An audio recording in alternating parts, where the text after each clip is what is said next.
కృష్ణుడు ఎంత పాలేరుతనం చేశాడో తెలుసా? సారథి అంటే మనం ఏదో గొప్ప అనుకోకూడదమ్మా. సారథికి రథికుడు ఆజ్ఞ ఎలా జారీ చేస్తాడో తెలుసా? రెండు కాళ్ళు సారథి వీపుకు తగులుతూ ఉంటాయి.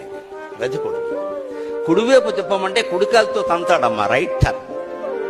ఎడంవైపు తిప్పని చెప్పడానికి ఎడంకాలతో తంతాడమ్మా. 18 రోజులు పరమాత్మ ఈ అర్జునుడు తాపులన్నీ పడ్డాడమ్మా. జూటి జూటి జూటి.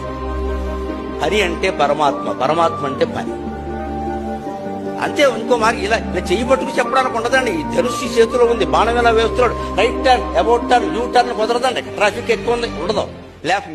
నావిగేషన్ లేవు ఇక్కడ. ఉన్న పద్ధతి ఏమిటంటే మూల భారతంలో ఉన్న విధానం సారథి నడిపించడం. ఎడంకాలతో ఇలా అంటారు అంటే ఎడంవైపు తిప్పని, కుడికాలతో ఇలా అంటారు కుడివైపు తిప్పని. దేవాది దేవుడు అనంత కోటి బ్రహ్మాండ నాయకుడు ఈయన గారి తాపులు పడ్డాడమ్మా మానవ జన్మెత్తిన పాపానికి.